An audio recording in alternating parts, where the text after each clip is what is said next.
I just finished watching Phantom of the Opera with my friend. In the back of my mind, I'm still like, masquerade! Paper faces on parade. Masquerade. Hide your face so the world will never find you.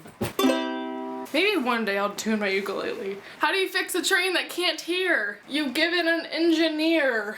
That also rhymed. I deserve double brownie points for that pun.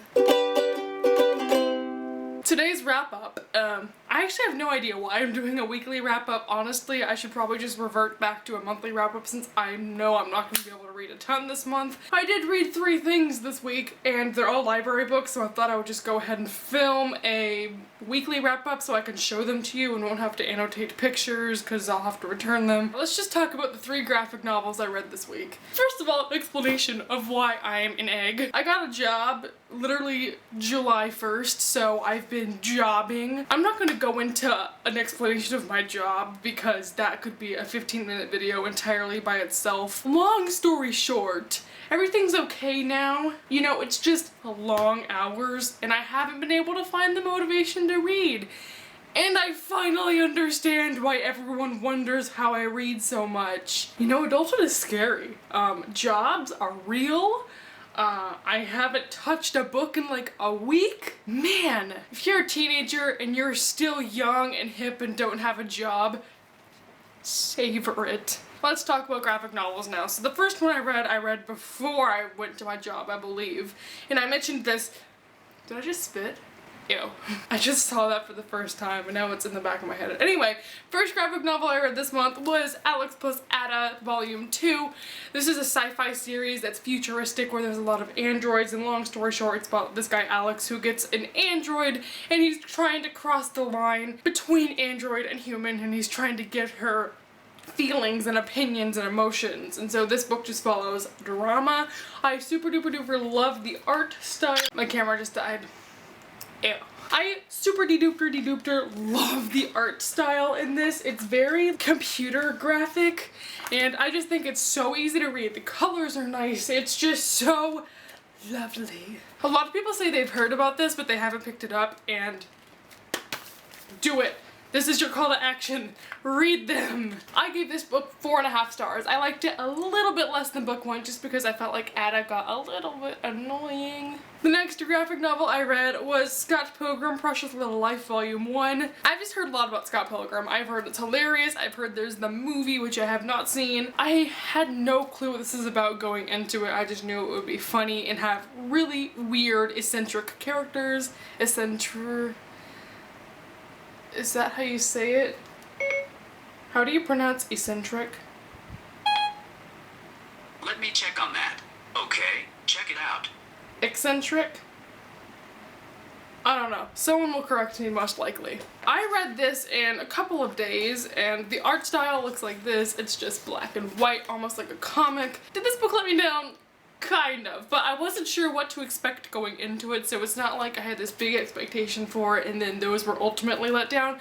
It was more of a, if I would have known what this was about, I probably would have not read it. It was hard to understand at times because a lot of the characters look similar. I did think it was funny. I liked a lot of the little quirks. I thought Scott had a really unique narrative, but Scott was a little bit annoying to me, and overall I just don't like the plot of the book where it's like he has to defeat all 7 of Ramona's ex-boyfriends, and that just is lame to me, so I will not be continuing this series.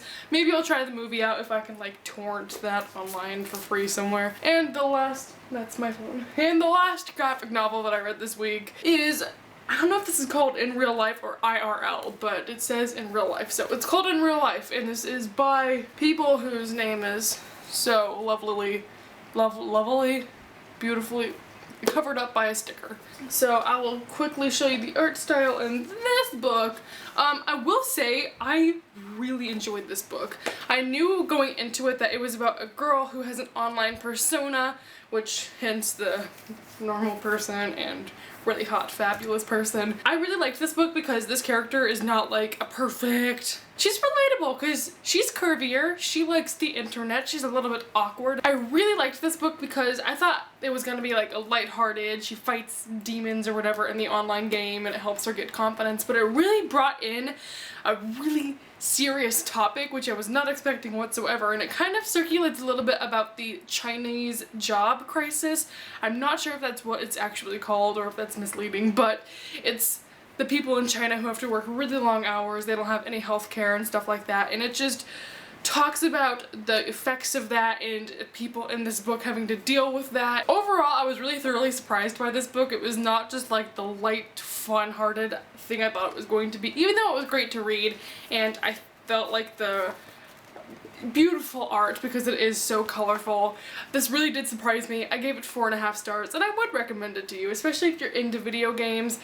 Or if you just want a really good graphic novel. I believe it's a standalone, so definitely go check this out. Let's do the currently reading thing, because I feel like that will make me feel better about my life. I'm still 159 pages into Second Chance Summer. I mentioned this in like 3 videos by now. I don't know, I'm just not in the mood for it. I'm sure I'll finish it this summer. It's still fresh in my mind, so I don't feel like I'll DNF it. But yeah, I'm not in the mood. I'm probably gonna finish this right after this video, so you might not see it in my next wrap up. But this is Tomboy by Liz Prince. It's a memoir about a girl who was a tomboy for her whole life. I was assuming this was gonna be about gender fluidity, but it's really not. It's